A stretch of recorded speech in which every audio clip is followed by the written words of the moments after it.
नमस्कार विद्यार्थी मित्रांनो, स्वागत आहे तुमचं आजच्या नवीन व्हिडिओमध्ये. तर आज आपण वीकली करंट अफेअर्स म्हणजेच 7 ते 13 ऑक्टोबर दरम्यानच्या चालू घडामोडी पाहणार आहोत. तर यामध्ये आपण एकूण खूप महत्त्वाचे 40 प्रश्न आणि त्यांची महत्त्वाची माहिती पाहणार आहोत मित्रांनो.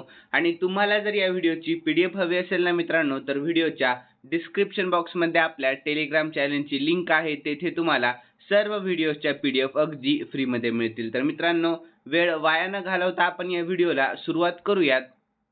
तर पहिला प्रश्न आहे, पंतप्रधान नरेंद्र मोदी यांनी PM किसान सन्मान निधीचा 18वा हप्ता जारी केलेला आहे. तर ही योजना कधी सुरू झाली होती? लक्षात ठेवा. तर याचे योग्य उत्तर आहे ऑप्शन ए, 24 फेब्रुवारी 2019 मध्ये ही योजना सुरू झालेली होती. तर याविषयी आपण महत्त्वाची माहिती पाहूयात. तर पंतप्रधान नरेंद्र मोदी यांनी 5 ऑक्टोबर रोजी PM किसान सन्मान निधीचा 18वा हप्ता जारी केलेला आहे. तर या योजनेअंतर्गत सरकार शेतकऱ्यांना प्रत्येकी 2,000 रुपयांच्या 3 हप्त्यांमध्ये दरवर्षी 6,000 रुपये देत असते. तर पहिला हप्ता एप्रिल-जुलै दरम्यान, दुसरा हप्ता ऑगस्ट ते नोव्हेंबर दरम्यान आणि तिसरा हप्ता डिसेंबर ते मार्च दरम्यान जारी केलेला आहे. लक्षात ठेवा. तर शेतकऱ्यांना आर्थिक सहाय्य देण्यासाठी ही योजना 2019 मध्ये सुरू करण्यात आलेली होती. तर यानंतर पुढील प्रश्न आहे, तर कोणत्या भारतीय भागातील यात्रेकरूंनी प्रथमच कैलास शिखराला भेट दिलेली आहे? तर याचे योग्य उत्तर आहे ऑप्शन सी, लिपुलेख पास. लक्षात ठेवा मित्रांनो. तर यानंतर आपण याविषयी महत्त्वाची माहिती पाहूयात. तर ऑक्टोबर 2024 रोजी यात्रेकरूंनी उत्तराखंडमधील जुन्या लिपुलेख खिंडीतून भगवान शिवचे निवासस्थान मानले जाणारे कैलास पर्वताचे पहिले दृश्य पाहिले आहे. तर उत्तराखंड पर्यटन विभागाने या पाथदर्शी प्रकल्पाचे आयोजन केले होते, ज्यामुळे कैलास पर्वतावर जाणे सोपे होते. तर जुनी लिपुलेख खिंड उत्तराखंडच्या पिथौरागड जिल्ह्यातील व्यास खोऱ्यात आहे. लक्षात ठेवा. यानंतर कैलास पर्वताला भगवान शिवचे निवासस्थान देखील मानले जाते आणि पूर्वी यात्रेकरूंना डोंगर पाहण्यासाठी तिबेटला जावे लागे. तर यानंतर पुढील प्रश्न होता तिसरा, तर जागतिक शिक्षक दिवस कधी साजरा करण्यात आला? तर याचे योग्य उत्तर आहे ऑप्शन बी, 5 ऑक्टोबर रोजी जागतिक शिक्षक दिवस साजरा करण्यात आलेला आहे. तर याविषयी आपण महत्त्वाची माहिती पाहूया. तर जागतिक शिक्षक दिवस दरवर्षी 5 ऑक्टोबर रोजी साजरा केला जात असतो. तर दरवर्षी ऑक्टोबरमध्ये साजरा केला जाणारा जागतिक शिक्षक दिवस हा आपल्या जीवनातील शिक्षकांच्या अमूल्य योगदानाचा सन्मान करण्यासाठी आणि ओळखण्यासाठी साजरा केला जाणारा जागतिक प्रसंगी आहे. लक्षात ठेवा. तर जागतिक शिक्षक दिवस 2024 ची थीम काय होती? तर शिक्षणासाठी नवीन सामाजिक कराराच्या दिशेने शिक्षकांच्या आवाजाचे मूल्य देणे. लक्षात ठेवा.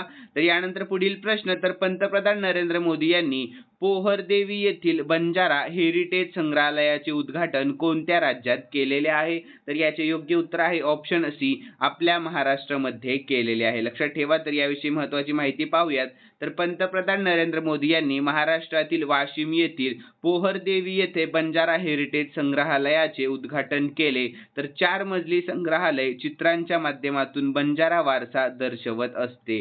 तर यानंतर संत सेवालाल आणि संत रामराव महाराज हे बंजारा समाजाचे आध्यात्मिक नेते होते. तर पंतप्रधानांनी वाशिममध्ये सुमारे 23,300 कोटी रुपयांच्या कृषी आणि पशुसंवर्धन क्षेत्रांशी संबंधित योजनांचा शुभारंभ केलेला आहे. तर महाराष्ट्रात एकूण 56,000 कोटींहून अधिक खर्चांचे विकास प्रकल्प सुरू झालेले आहेत. लक्षात ठेवा. तर महाराष्ट्राविषयी आपण शॉर्टमध्ये महत्त्वाची माहिती पाहूयात. मुख्यमंत्री सध्याचे एकनाथ शिंदे, राजधानी आहे मुंबई आणि सध्याचे राज्यपाल CP राधाकृष्णन आहे. ठीक आहे.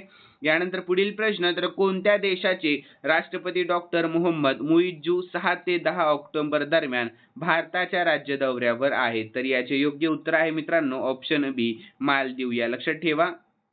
तर याविषयी आपण महत्त्वाची माहिती पाहूया. तर मालदीवचे राष्ट्रपती मोहम्मद मुइज्जू 6 ते 10 ऑक्टोबर दरम्यान भारताच्या राज्य दौऱ्यावर असतील. तर राष्ट्रपती झाल्यानंतर त्यांचा हा पहिलाच नवी दिल्लीमधील दौरा आहे. लक्षात ठेवा. तर राष्ट्रपती मोहम्मद मुइज्जू यांची भारत भेट अनेक अर्थांनी महत्त्वपूर्ण आहे, कारण गेल्या वर्षी मालदीवमध्ये सत्तेवर असल्यापासून नवी दिल्लीशी संबंध ताणले गेलेले आहेत. तर मालदीवविषयी आपण शॉर्टमध्ये महत्त्वाची माहिती पाहूयात.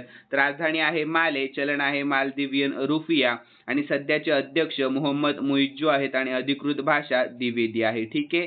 यानंतर मित्रांनो पुढील प्रश्न आहे तर WHO ने कोणत्या विषाणूसाठी पहिली निदान चाचणी मंजूर केलेली आहे? तर याचे योग्य उत्तर आहे ऑप्शन डी एमपॉक्स या विषाणूसाठी. लक्षात ठेवा. तर याविषयी आपण महत्त्वाची माहिती पाहूयात मित्रांनो. तर जागतिक आरोग्य संघटनेने एमपॉक्स रोगाच्या पहिल्या निदान चाचणीसाठी आणीबाणीच्या वापराची परवानगी दिलेली आहे. तर ज्याचा उद्देश प्रादुर्भावामुळे प्रभावित झालेल्या देशांमध्ये चाचणी क्षमता वाढवणे हा आहे. तर यानंतर आफ्रिकेत 800हून अधिक मृत्यू आणि गालगुंडांची 30,000हून अधिक प्रकरणे झालेली आहेत. तर प्रामुख्याने काँगोचे लोकशाही प्रजासत्ताक प्रभावित आहे. लक्षात ठेवा. तर एमपॉक्स हा संसर्ग झालेल्या प्राण्यांपासून पसरणाऱ्या विषाणूंमुळे होत असतो. तर WHO विषयी आपण शॉर्टमध्ये महत्त्वाची माहिती पाहूया. तर WHOचा लॉंग फॉर्म आहे वर्ल्ड हेल्थ ऑर्गनायझेशन आणि स्थापना 7 एप्रिल 1948 मध्ये झाली, म्हणून दरवर्षी 7 एप्रिल रोजी जागतिक आरोग्य दिवस साजरा केला जात असतो. आणि मित्रांनो WHO चे मुख्यालय कोठे आहे? तर जिनिव्हा स्वित्झर्लंडमध्ये आहे आणि सध्याचे अध्यक्ष टेड्रोस अधानोम आहेत आणि सध्या त्यांचे 194 सदस्य देखील आहेत. हेही लक्षात ठेवण्याचा प्रयत्न करा.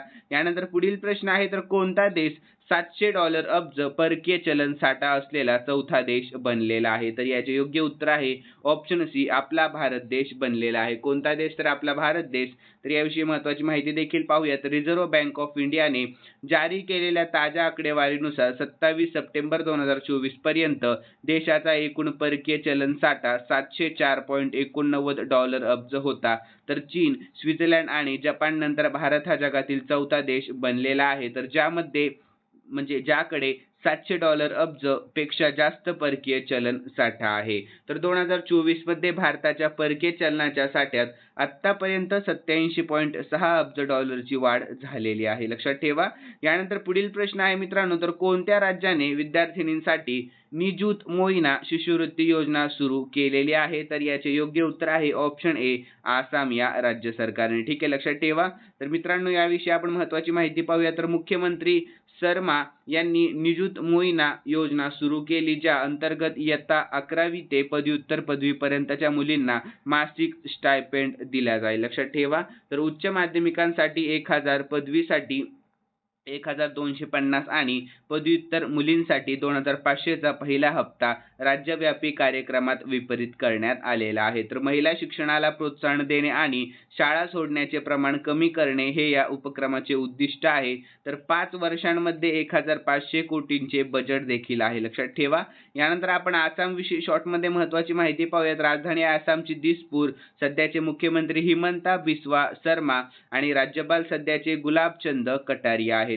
यानंतर पुढील प्रश्न आहे 9वा. तर मध्य प्रदेश सरकार किशोर कुमार सन्मान 2023 ने कोणाला सन्मानित करेल? तर याचे योग्य उत्तर आहे ऑप्शन सी राजकुमार हिराणी यांना सन्मानित करेल. लक्षात ठेवा मित्रांनो. तर याविषयी आपण महत्त्वाची माहिती पाहूया. तर मुन्नाभाई MBBS आणि 3 इडियट्स सारख्या चित्रपटांसाठी प्रसिद्ध असलेल्या राजकुमार हिराणी यांना मध्य प्रदेश सरकारकडून 2023चा किशोर कुमार पुरस्कार दिला जाणार आहे. तर किशोर कुमार यांच्या 37व्या पुण्यतिथीनिमित्त 13 ऑक्टोबर रोजी त्यांच्या मूळ गावी खंडवा येथे हा पुरस्कार सोहळा होणार आहे. तर किशोर कुमार सन्मान प्रख्यात पार्श्वगायक आणि अष्टपैलू यांच्या स्मरणार्थ स्थापित करण्यात आलेला आहे. तर किशोर कुमार हे मध्य प्रदेशातील खंडवा येथील रहिवासी होते, हेही लक्षात ठेवा. तर यानंतर मित्रांनो 10वा प्रश्न पाहूयात आपण. तर भारतीय वायुसेनाचा म्हणजेच IAF कोणता वर्धापन दिन 8 ऑक्टोबर रोजी साजरा करण्यात आलेला आहे? तर याचे योग्य उत्तर आहे ऑप्शन बी 92वा. कितवा? तर 92वा. याविषयी महत्त्वाची माहिती पाहूया. तर हवाई दलाची स्थापना 8 ऑक्टोबर 1932 मध्ये झाली. मुख्यालय दिल्लीमध्ये आहे आणि एअर चीफ मार्शल कोण आहे? तर अमर सिंग आहेत. ठीक आहे. आणि भारतीय वायुसेनेमध्ये आतापर्यंत देण्यात आलेले सर्वोच्च पद कोणते आहे? तर हवाई दलाचे मार्शल हे सर्वोच्च पद आहे. ठीक आहे. तर यानंतर मित्रांनो भारताकडे किती विमानवाहू जहाजे आहेत? तर 2 आहेत. आणि IAF चे पहिले आणि एकमेव पंचतारांकित अधिकारी कोण होते? तर अर्जन सिंग होते. लक्षात ठेवा कोण होते? अर्जन सिंग. तर भारतीय हवाई दलाचे ब्रीदवाक्य काय आहे? तर गौरवाने आकाशाला स्पर्श करा हे ब्रीदवाक्य आहे. आणि राफेल विमानांचा हवाई दलात समावेश फ्रान्समध्ये. लक्षात ठेवा मित्रांनो. यानंतर पुढील प्रश्न आहे 11वा. तर ब्रिटनने अलीकडेच चागोस बेटाचे सार्वभौमत्व कोणत्या देशाला दिलेले आहे? तर याचे योग्य उत्तर आहे ऑप्शन बी मॉरिशस या देशाला. लक्षात ठेवा. तर याविषयी आपण महत्त्वाची माहिती पाहूया शॉर्टमध्ये. तर राजधानी आहे मॉरिशसची पोर्ट लुईस आणि चलन आहे मॉरिशस रुपया आणि सध्याचे पंतप्रधान प्रविंद जगन्नाथ आहेत. ठीक आहे. यानंतर मित्रांनो पुढील प्रश्न, तर अलीकडेच चायना ओपन टेनिस टूर्नामेंटचे विजेतेपद कोणी जिंकलेले आहे? तर याचे योग्य उत्तर आहे ऑप्शन ए, कोको गॉफ यांनी जिंकलेले आहे. लक्षात ठेवा. यानंतर पुढील प्रश्न, तर पाकिस्तानमध्ये 15 ते 16 ऑक्टोबर रोजी होणाऱ्या SCO शिखर परिषदेमध्ये भारताच्या बाजूने कोण सहभागी होणार आहे? तर याचे योग्य उत्तर आहे ऑप्शन ए, परराष्ट्र मंत्री एस जयशंकर सहभागी होणार आहेत. तर याविषयी आपण महत्त्वाची माहिती पाहूया. तर परराष्ट्र मंत्री एस जयशंकर 15 ते 16 ऑक्टोबर रोजी इस्लामाबादमध्ये शंघाय कोऑपरेशन ऑर्गनायझेशन म्हणजे SCOच्या बैठकीत सहभागी होण्यासाठी पाकिस्तानला भेट देणार आहेत. तर SCO विषयी आपण शॉर्टमध्ये महत्त्वाची माहिती पाहूया. तर स्थापना 2001 मध्ये झाली. मुख्यालय बीजिंग चीनमध्ये आहे, हे लक्षात ठेवा. आणि भारत आणि पाकिस्तान 2017 मध्ये त्यांचे स्थायी सदस्य झालेले आहेत. तर भारताने गेल्या वर्षी SCO शिखर परिषदेचे यजमानपद देखील भूषवले होते, जे अक्षरशः पार पडलेले आहे. तर भारताने आयोजित केलेल्या आभासी शिखर परिषदेत इराण SCOचा स्थायी सदस्य बनलेला आहे. तर यानंतर मित्रांनो पुढील प्रश्न आहे, तर जैवविविधतेसाठी 2024 मिदोरी पुरस्कार कोणी जिंकलेला आहे? तर याचे योग्य उत्तर आहे ऑप्शन ए व बी दोन्ही, म्हणजेच व्हेरा व्होरोनोवा आणि यसाबेल अगस्तिना यांनी. लक्षात ठेवा. तर याचे योग्य उत्तर राहील ऑप्शन ए व बी दोन्ही. ठीक आहे, लक्षात ठेवा. यानंतर आपण याविषयी महत्त्वाची माहिती पाहूया. तर कझाकस्तानच्या वेरा वोरोनोवा आणि पेरूच्या येसाबेल अगुस्तिना कॅल्डेरॉन कार्लोस यांनी परिसंस्था पुनर्संचयित करण्यात महत्त्वपूर्ण योगदान दिल्याबद्दल 2024चा जैवविविधता मिदोरी पुरस्कार जिंकलेला आहे. तर पुरस्कार समारंभ 29 ऑक्टोबर 2024 रोजी कॅली, कोलंबिया येथे जैवविविधतेवरील अधिवेशनाच्या COP16 बैठकीत आयोजित केला जाईल. तर यानंतर पुढील प्रश्न, तर मायक्रो RNA शोधासाठी कोणत्या अमेरिकन शास्त्रज्ञांना औषधाचे नोबेल पारितोषिक देण्यात आलेले आहे? तर याचे योग्य उत्तर आहे ऑप्शन डी, ए व बी दोन्ही, म्हणजे विक्टर एम्ब्रोस आणि गॅरी रुवकुन यांना. लक्षात ठेवा मित्रांनो. तर यानंतर आपण याविषयी महत्त्वाची माहिती पाहूया. तर विक्टर एम्ब्रोस आणि गॅरी रुवकुन यांनी मायक्रो RNA शोधासाठी 2024 चे नोबेल पारितोषिक जिंकले आहे. तर जीव कसे विकसित होतात आणि कार्य कसे करतात हे समजून घेण्यासाठी त्यांचे संशोधन खूप महत्त्वाचे आहे. तर नोबेल पुरस्कारामध्ये $1.1 दशलक्षचे बक्षीस देखील समाविष्ट आहे. लक्षात ठेवा. तर हे 1901 पासूनचे शरीरशास्त्र किंवा वैदिक शास्त्रातील 115वे नोबेल पारितोषिक आहे. तर यानंतर या श्रेणीतील 229 पुरस्कार विजेत्यांपैकी केवळ 13 महिला आहेत, हे लक्षात ठेवा. यानंतर पुढील प्रश्न आहे 16वा, तर भौतिकशास्त्रातील 2024च्या नोबेल पुरस्कारासाठी कोणाची निवड झालेली आहे? तर याचे योग्य उत्तर आहे ऑप्शन डी, ए व बी दोन्ही, म्हणजे जॉन जे हॉपफिल्ड यांची आणि जेफ्री हिंटर यांची. लक्षात ठेवा कोणाची, तर ए व बी दोन्ही. ठीक आहे. तर याविषयी आपण महत्त्वाची माहिती पाहूयात मित्रांनो. तर जॉन हॉपफिल्ड आणि जेफ्री हिंटर यांना त्यांच्या मशीन लर्निंग सक्षम करणाऱ्या शोधांसाठी भौतिकशास्त्रातील नोबेल पारितोषिक देण्यात येईल. तर किती क्षेत्रात नोबेल पारितोषिक दिले जातात? लक्षात ठेवा. तर एकूण 6 क्षेत्रांमध्ये नोबेल पारितोषिक दिले जातात. तर कोणते आहेत ते क्षेत्र? तर अर्थशास्त्र, रसायनशास्त्र, साहित्य, शांती, भौतिकशास्त्र आणि शरीर विज्ञान किंवा औषध या 6 श्रेणींमध्ये पुरस्कार दिले जात असतात. नंतर पुढील प्रश्न आहे 17वा, तर नवी दिल्ली येथे 17वा राष्ट्रीय चित्रपट पुरस्कार कोणी सादर केला? तर याचे योग्य उत्तर आहे ऑप्शन ए, द्रौपदी मुर्मू यांनी नवी दिल्ली येथे 17वा राष्ट्रीय चित्रपट पुरस्कार सादर केलेला आहे. तर याविषयी आपण महत्त्वाची माहिती पाहूया. तर श्रीमती द्रौपदी मुर्मू यांनी नवी दिल्ली येथे 17व्या राष्ट्रीय चित्रपट पुरस्कार प्रदान केला आहे. तर दादासाहेब फाळके पुरस्कार कोणाला मिळाला? तर मिथुन चक्रवर्ती यांना. सर्वोत्कृष्ट अभिनेता कोण आहे? तर ऋषभ शेट्टी आहेत. आणि सर्वोत्कृष्ट अभिनेत्री नित्या मेनन आणि मानसी पारेख आहेत. लक्षात ठेवा. आणि सर्वोत्कृष्ट फीचर फिल्म कोणती? तर अट्टम आहे. आणि पार्श्वगायक तर अरिजित सिंग आणि जयश्री. लक्षात ठेवा मित्रांनो. यानंतर पुढील प्रश्न आहे, तर भारत आणि कोणत्या देशाने $400 दशलक्ष किमतीच्या करन्सी स्वॅप डीलसह अनेक करारांवर स्वाक्षरी केलेली आहे? तर याचे योग्य उत्तर आहे मित्रांनो ऑप्शन सी, मालदीव या. लक्षात ठेवा. तर याविषयी आपण महत्त्वाची माहिती पाहूया. तर भारत आणि मालदीव सरकारने रुपे सेवा सुरू करण्यासह करारांवर स्वाक्षरी केली. तर मालदीवचे राष्ट्रपती मोहम्मद मुइझू 4 दिवसांच्या भारत दौऱ्यावर होते. भारत आणि मालदीव यांनी मुक्त व्यापार करारावर म्हणजेच FTA वाटाघाटी सुरू करण्याचे मान्य केलेले आहे. तर भारताने $400 दशलक्ष आणि $357.35 दशलक्ष किमतीचे चलन स्वॅप करार मंजूर केलेले आहे. तर यानंतर मालदीव विषयी आपण शॉर्टमध्ये महत्त्वाची माहिती पाहूयात. राजधानी आहे माले, चलन आहे मालदिवियन रुपिया, सध्याचे राष्ट्रपती मोहम्मद मुइझू आहेत आणि अधिकृत भाषा द्विवेदी आहे, लक्षात ठेवा. यानंतर मित्रांनो पुढील प्रश्न आहे, तर कैस सय्यद यांची 5 वर्षांच्या कालावधीसाठी दुसऱ्यांदा कोणत्या देशाचे राष्ट्रपती म्हणून निवड झालेली आहे? तर याचे योग्य उत्तर आहे ऑप्शन बी, ट्युनिशिया या देशाचे. यानंतर पुढील प्रश्न आहे 20वा, तर जपानचे 102वे पंतप्रधान कोण बनले आहेत? तर याचे योग्य उत्तर आहे ऑप्शन ए, शिगेरू इशिबा हे जपानचे 102वे पंतप्रधान बनलेले आहेत. तर याविषयी महत्त्वाची माहिती पाहूयात. तर शिगेरू इशिबा यांना जपानचे 102वे पंतप्रधान म्हणून मान्यता दिल्यानंतर जपानी सम्राटाने त्यांची नियुक्ती केलेली होती. तर जपानविषयी आपण महत्त्वाची माहिती पाहूयात. राजधानी आहे टोकियो, चलन आहे येन, लक्षात ठेवा मित्रांनो. यानंतर पुढील प्रश्न, तर नेपाळने भारतामार्फत कोणत्या देशाला 40 मेगावॅट वीज निर्यात करण्याचा करार केलेला आहे? तर याचे योग्य उत्तर आहे ऑप्शन बी, बांगलादेश या देशाला, लक्षात ठेवा. तर याविषयी आपण महत्त्वाची माहिती पाहूयात. भारत, नेपाळ आणि बांगलादेश यांनी भारताच्या पॉवर ग्रीडद्वारे नेपाळमधून बांगलादेशला 40 मेगावॅट वीज निर्यात करण्यासाठी त्रिपक्षीय करार केलेला आहे. तर काठमांडू येथे झालेल्या त्रिपक्षीय करारामुळे नेपाळ प्रथमच बांगलादेशला वीज विकू शकणार आहे. तर नेपाळ पूर्वी फक्त भारतालाच वीज निर्यात करत होता, हेही लक्षात ठेवा. तर बांगलादेश विषयी आपण शॉर्टमध्ये महत्त्वाची माहिती जाणून घेऊयात. राजधानी आहे ढाका, चलन आहे बांगलादेशी टाका आणि सध्याचे राष्ट्रपती मोहम्मद शहाबुद्दीन आहेत, ठीक आहे.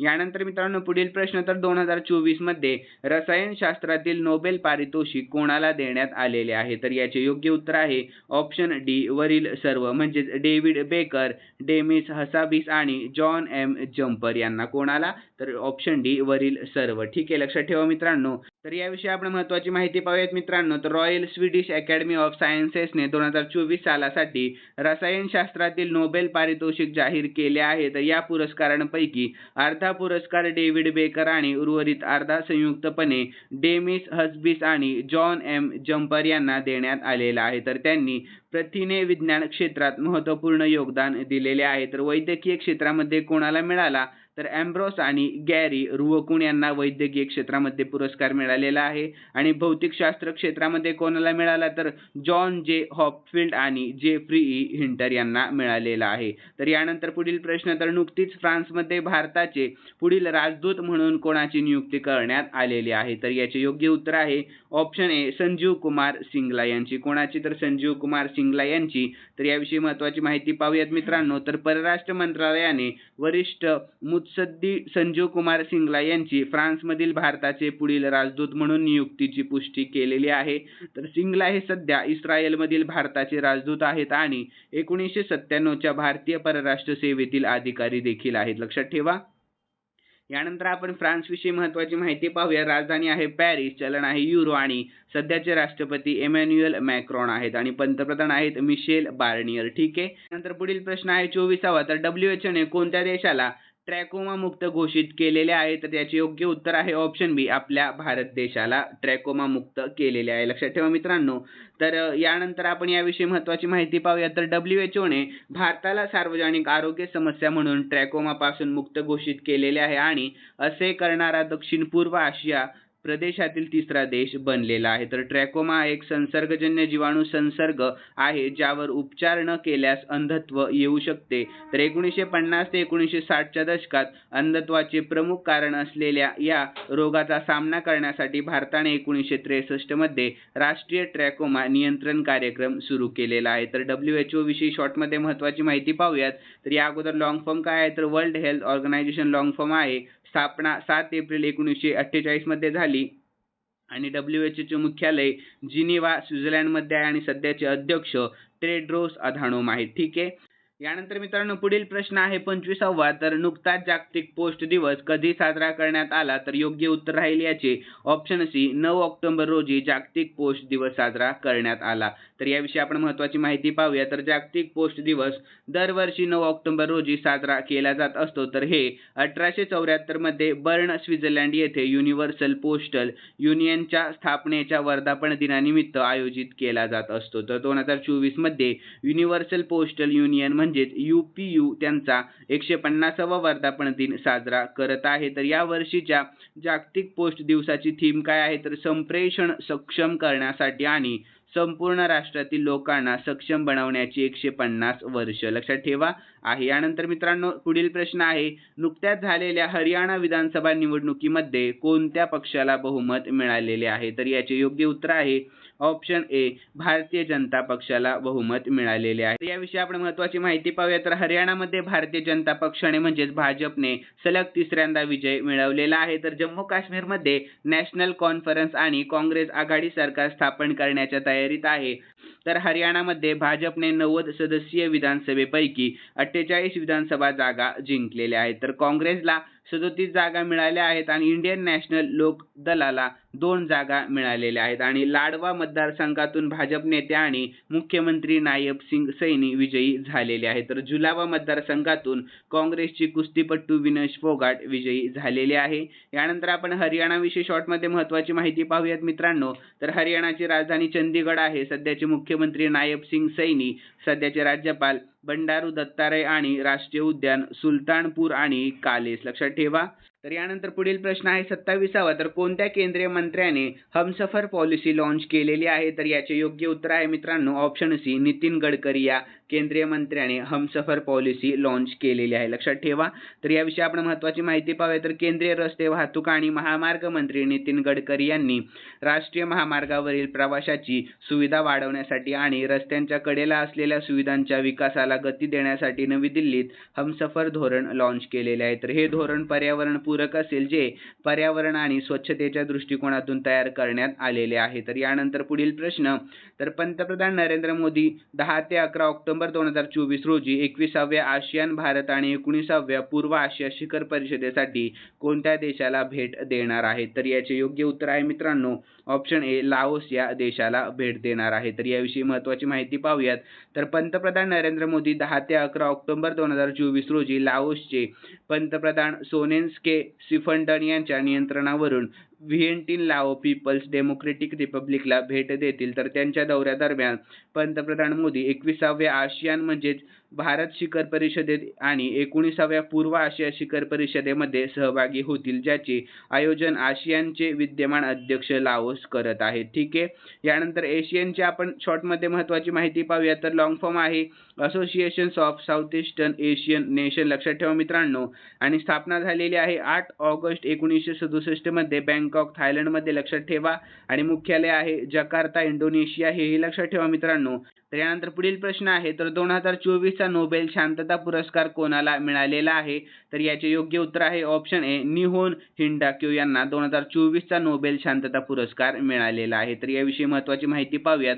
तर 2024चा नोबेल शांतता पुरस्कार निहोन हिंडाक्यो या जपानी संस्थेला प्रदान करण्यात आलेला आहे. तर हिरोशिमा आणि नागासाकीच्या अणुबॉम्बमधून वाचलेल्यांची ही तळागाळातील चळवळ देखील आहे लक्षात ठेवा. तर नोबेल शांतता पुरस्कार ओस्लो नॉर्वे येथे दिला जातो आणि प्राप्तकर्ता नॉर्वेच्या संसदेद्वारे निवडला जातो. तर नियुक्त केलेल्या 5 सदस्यीय समितीची निवड नॉर्वेजियन नोबेल समिती करते. तर वैद्यकीयमध्ये कोणाला मिळाला? तर एम्ब्रॉस आणि गॅरी रुओकुन यांना, भौतिकशास्त्रामध्ये जॉन जे हॉपफिल्ड आणि जेफ्री हिंटर यांना आणि रसायनशास्त्रामध्ये डेव्हिड बेकर, डेमिस हसाबिस आणि जॉन एम जम्पर यांना मिळालेला आहे आणि साहित्यामध्ये तर हानकांग यांना मिळालेला आहे. यानंतर मित्रांनो नोबेल पारितोषिकात 10 दशलक्ष स्वीडिश क्रोनरचे रोख पारितोषिक असते आणि अल्फ्रेड नोबेलच्या इच्छेनुसार 10 डिसेंबर रोजी प्रदान केले जाईल लक्षात ठेवा. यानंतर मित्रांनो पुढील प्रश्न आहे 30वा. तर पंतप्रधान नरेंद्र मोदी यांना कोणत्या देशाच्या गार्ड ऑफ ऑनरने सन्मानित करण्यात आलेले आहे? तर याचे योग्य उत्तर आहे ऑप्शन ए लाओस या लक्षात ठेवा. तर याविषयी आपण महत्त्वाची माहिती पाहूयात. तर लाओस भेटीदरम्यान पंतप्रधान मोदींना गार्ड ऑफ ऑनरने सन्मानित करण्यात आलेले आहे. तर पंतप्रधान मोदी 21व्या आशियान भारत शिखर परिषदेसाठी आणि 19व्या पूर्व आशिया शिखर परिषदेसाठी लाओसला पोहोचले आहेत. तर यानंतर भविष्यातील सहकार्य धोरणांवर लक्ष केंद्रित करून द्विपक्षीय संबंध वाढवणे आणि भारताच्या ॲक्ट ईस्ट पॉलिसीच्या 10व्या वर्धापन दिनाचे स्मरण करणे हे या भेटीचे उद्दिष्ट आहे. तर यानंतर मित्रांनो आपण लाओसविषयी शॉर्टमध्ये महत्त्वाची माहिती जाणून घेऊया. तर राजधानी आहे व्हिएंटियाने, चलन आहे कीप आणि सध्याचे राष्ट्रपती थॅमलॉन सिसोलिथ आहेत. लक्षात ठेवा. तर यानंतर मित्रांनो पुढील प्रश्न आहे. तर UNFPA द्वारे माता आरोग्य आणि कुटुंब नियोजनातील प्रमुख भूमिकेसाठी कोणत्या देशाला सन्मानित करण्यात आलेले आहे? तर याचे योग्य उत्तर आहे ऑप्शन सी, आपल्या भारत देशाला सन्मानित करण्यात आलेले आहे. तर याविषयी महत्त्वाची माहिती पाहूयात. तर युनायटेड नेशन्स पॉप्युलेशन फंड म्हणजेच UNFPA ने माता आरोग्य आणि कुटुंब नियोजनाच्या प्रगतीमध्ये भारताची उल्लेखनीय प्रगती ओळखलेली आहे. UNFPAच्या कार्यकारी संचालक डॉक्टर नतालिया कानम यांनी केंद्रीय आरोग्य सचिव श्रीमती पुण्य सलीला श्रीवास्तव यांचा सन्मान चिन्ह आणि प्रमाणपत्र देऊन गौरव केलेला आहे. तर त्यांनी महिलांच्या आरोग्य आणि कल्याणासाठी भारतासोबत भागीदारी करण्यासाठी UNFPAची अट्टळ बांधिलकी अधोरेखित केलेली आहे. तर यानंतर पुढील प्रश्न आहे मित्रांनो. तर माइंडफुलनेस इंडिया समिटची 3री आवृत्ती 17 ते 18 ऑक्टोबर रोजी कोठे होणार आहे? तर याचे योग्य उत्तर आहे ऑप्शन बी, मुंबई महाराष्ट्रामध्ये होणार आहे. लक्षात ठेवा. तर वार्षिक माइंडफुलनेस इंडिया समिटची 3री आवृत्ती मुंबईमध्ये 17 आणि 18 ऑक्टोबर रोजी होणार आहे. तर निरोगी अधिक सहानुभूतीपूर्व कामाचे वातावरण तयार करण्यासाठी आवश्यक धोरणे प्रदान करणे हे त्याचे मुख्य उद्दिष्ट आहे. तर महाराष्ट्राविषयी आपण शॉर्टमध्ये महत्त्वाची माहिती पाहूयात. मुख्यमंत्री एकनाथ शिंदे, राजधानी मुंबई आणि राज्यपाल CP राधाकृष्णन आहेत. आणि राष्ट्रीय उद्याने संजय गांधी राष्ट्रीय उद्यान, नावेगाव राष्ट्रीय उद्यान आणि पेंच राष्ट्रीय उद्यान. ठीक आहे, लक्षात ठेवा. यानंतर मित्रांनो आपण महाराष्ट्राविषयी शॉर्टमध्ये चालू घडामोडी पाहून घेऊया. तर भारताच्या GDP मध्ये हे राज्य सर्वात मोठे योगदान देणारे ठरलेले आहे. तर नाशिकमध्ये आदिवासी विद्यापीठ स्थापन करण्याची घोषणा देखील करण्यात आलेली आहे. तर भारतातील सर्वात मोठ्या खोल पाण्याच्या वाधवण बंदराचे महाराष्ट्रात उद्घाटन झालेले आहे. राष्ट्रपती द्रौपदी मुर्मू यांनी महाराष्ट्रातील विश्वशांती बौद्ध विहाराचे उद्घाटन देखील केलेले आहे.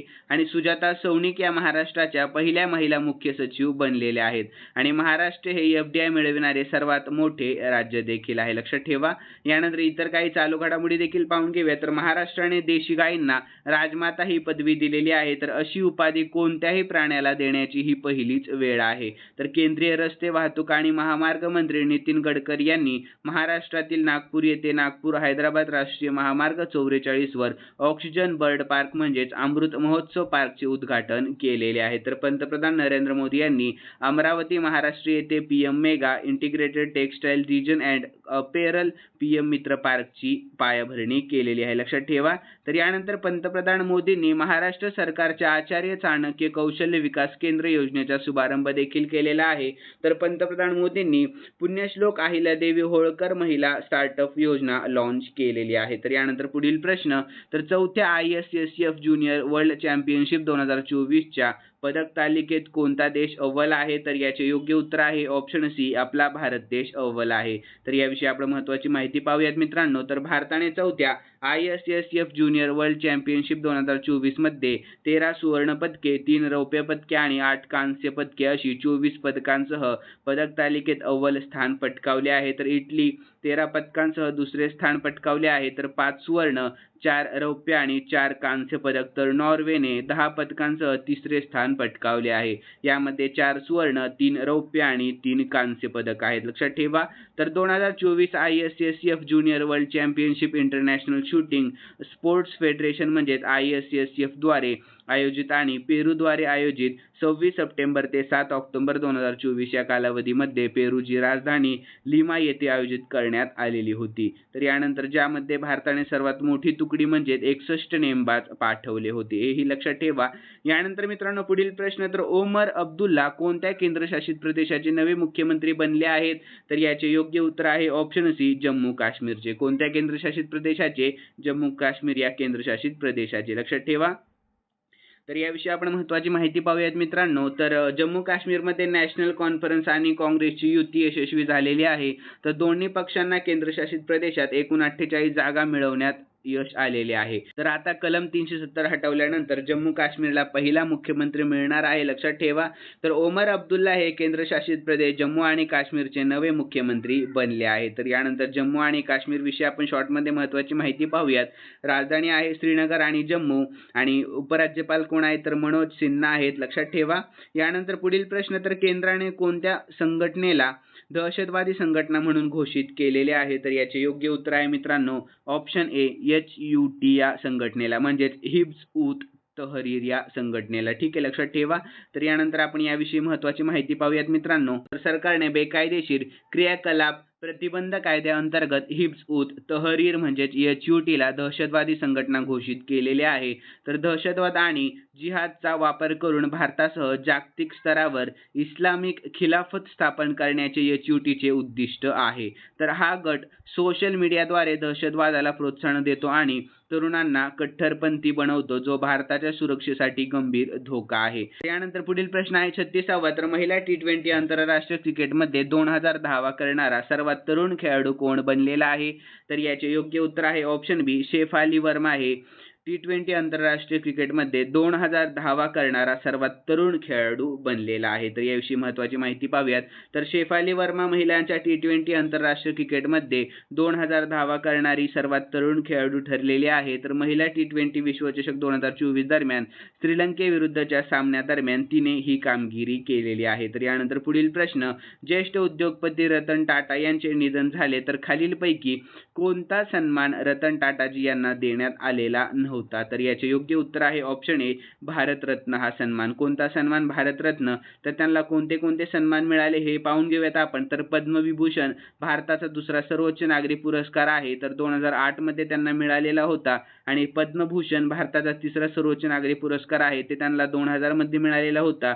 आणि उद्योगरत्न महाराष्ट्र सरकारद्वारे 2023 मध्ये त्यांना मिळालेला होता. आणि आसाम वैभव आसाम सरकारद्वारे त्यांना 2021 मध्ये मिळालेला होता. आणि त्यांचा जन्म 28 डिसेंबर 1937 मुंबई महाराष्ट्रामध्ये झाले आणि निधन 9 ऑक्टोबर 2024 रोजी वयाच्या 86व्या वर्षी त्यांचे निधन झाले, लक्षात ठेवा, मुंबई महाराष्ट्रामध्ये. आणि यानंतर विदेशी पुरस्कार देखील आपण त्यांचे पाहून घेऊया. तर honorary Knights Grand Cross of the Order of the British Empire United किंगडम्सद्वारे 2009 मध्ये मिळालेला आहे. आणि Commander of the Legion of Honour France सरकारद्वारे 2016 मध्ये मिळाला. तर Grand Cordon of the Order of the Rising Sun Japan सरकारद्वारे 2012 मध्ये मिळाला. आणि ऑर्डर ऑफ ऑस्ट्रेलियाचे मानद अधिकारी ऑस्ट्रेलियन सरकारद्वारे 2023 मध्ये मिळाला. आणि इटालियन रिपब्लिक इटलीच्या ऑर्डर ऑफ मोरिटचे ग्रँड ऑफिसर 2009 मध्ये. आणि ओरिएंटल रिपब्लिक ऑफ उरुग्वे सरकारद्वारे 2004 मध्ये मिळालेला आहे. आणि उपलब्धी पाहून घेऊया. तर टाटा मोटर्सने 2008 मध्ये जाग्वार आणि लँड रोवर्स विकत घेतले, तर नॅनो कार सारख्या परवडणाऱ्या कारचे देखील उत्पादन केलेले होते. तर 1991 मध्ये टाटा समूहाचे अध्यक्ष बनले आणि पद्मभूषण 2000 मध्ये आणि पद्मविभूषण 2008 पुरस्काराने सन्मानित झाले होते. यानंतर प्रसिद्ध बोल काय होते त्यांचे? तर मी योग्य निर्णय घेण्यावर विश्वास ठेवत नाही, तर मी योग्य करून निर्णय घेत असतो. तुमची विचारसरणी जितकी मोठी असेल तितकाच तुम्हाला मान देखील मिळेल. जर तुम्हाला वेगाने जायचे असेल तर एकटे जा, आणि जर तुम्हाला लांब जायचे असेल तर एकत्र जा. तर त्यांचे प्रसिद्ध उद्योग देखील पाहून घेऊयात आपण. तर Tata Motors, Tata Steel, Tata Consultancy Services आणि Tata Power, Tata Tea, Tata Chemicals, Titan, Tata Global आणि बेवरेजेस, लक्षात ठेवा. त्यानंतर पुढील प्रश्न आहे 38वा. राष्ट्रपती द्रौपदी मुर्मू 13 ते 19 ऑक्टोबर या कालावधीमध्ये कोणत्या आफ्रिकन देशाच्या दौऱ्यावर आहेत? तर याचे योग्य उत्तर आहे option A Algeria, option B Mauritania आणि मलावी, म्हणजेच योग्य उत्तर ऑप्शन डी वरील सर्व, लक्षात ठेवा. तर याविषयी आपण महत्त्वाची माहिती पाहूयात मित्रांनो. तर राष्ट्रपती द्रौपदी मुर्मू 13 ते 19 ऑक्टोबर या कालावधीमध्ये अल्जेरिया, मॉरिटानिया आणि मलावी या 3 आफ्रिकन देशांच्या राज्य दौऱ्यावर जाणार आहे. तर 3 आफ्रिकन देशांना भारतीय राष्ट्रप्रमुखांची ही पहिलीच भेट असेल, लक्षात ठेवा. यानंतर पुढील प्रश्न आहे 39वा, तर 2024चा साहित्यातील नोबेल पुरस्कार कोणाला मिळालेला आहे? तर याचे योग्य उत्तर आहे ऑप्शन बी, हान कांग यांना मिळालेला आहे. कोणाला? हान कांग यांना. तर याविषयी महत्त्वाची माहिती पाहूया. तर साहित्य क्षेत्रातील 2024चा नोबेल पुरस्कार जाहीर झालेला आहे. तर रॉयल स्वीडिश अकॅडमी ऑफ सायन्सेसच्या मते यावर्षी हा सन्मान दक्षिण कोरियाच्या लेखक हान कांग यांना देण्यात आलेला आहे. तर वैद्यकीयमध्ये कोणाला? तर ॲम्ब्रोस आणि गॅरी रुओकुन यांना मिळालेला आहे. भौतिकशास्त्रामध्ये जॉन जे हॉपफिल्ड आणि जेफ्री हिंटर यांना, आणि रसायनशास्त्रामध्ये डेव्हिड बेकर, डेमिस हसाबिस आणि जॉन एम जम्पर यांना मिळालेला. तर नोबेल पारितोषिकात 10 दशलक्ष स्वीडिश क्रोनरचे रोख पारितोषिक असते आणि अल्फ्रेड नोबेलच्या इच्छेनुसार 10 डिसेंबर रोजी प्रदान केले जाईल. यानंतर मित्रांनो प्रश्न आहे 40वा आणि शेवटचा प्रश्न आहे हा. तर जागतिक कसोटी चॅम्पियनशिपमध्ये 5000 धावा पूर्ण करणारा जगातील पहिला फलंदाज कोण बनलेला आहे? तर याचे योग्य उत्तर आहे ऑप्शन सी, जो रूट हा जागतिक कसोटी चॅम्पियनशिपमध्ये 5000 धावा पूर्ण करणारा जगातील पहिला फलंदाज ठरलेला आहे. तर याविषयी महत्त्वाची माहिती पाहूयात. तर रूटने वर्ल्ड टेस्ट चॅम्पियनशिपमधील 59 सामन्यांच्या 107 डावांमध्ये 5000 धावांचा आकडा पार केलेला आहे. तर इंग्लिश फलंदाज जो रूट 33 हा वर्ल्ड टेस्ट चॅम्पियनशिप WTC मध्ये 5000 धावा पूर्ण करणारा जगातील पहिला फलंदाज ठरलेला आहे. तर यानंतर मित्रांनो खालील प्रश्न मी स्पेशली तुमच्यासाठी ठेवलेला आहे आणि हा प्रश्न आपण या व्हिडिओमध्ये आणि या आठवड्यामध्ये देखील पाहिलेला आहे. मित्रांनो जर तुम्ही मन लावून हा व्हिडिओ पाहिलेला असेल तर नक्कीच तुम्हाला हा प्रश्न येईल अशी मी अपेक्षा करतो. तर प्रश्न असा आहे, नेपाळने भारतामार्फत कोणत्या देशाला 40 मेगावॅट वीज निर्यात करण्याचा करार केलेला आहे? तर याचे योग्य उत्तर तुम्हाला आपल्या कमेंट बॉक्समध्ये सांगण्याचा प्रयत्न करायचा आहे मित्रांनो. आणि तुम्हाला उत्तर येत असेल तर प्लीज कमेंट बॉक्समध्ये उत्तर सांगण्याचा प्रयत्न करत जा. आणि जर आजचा व्हिडिओ आवडलेला असेल तर नक्कीच या व्हिडिओला लाईक करा आणि सबस्क्राईब करायला अजिबात विसरू नका. तर चला मित्रांनो भेटूयात नवीन व्हिडिओमध्ये. धन्यवाद.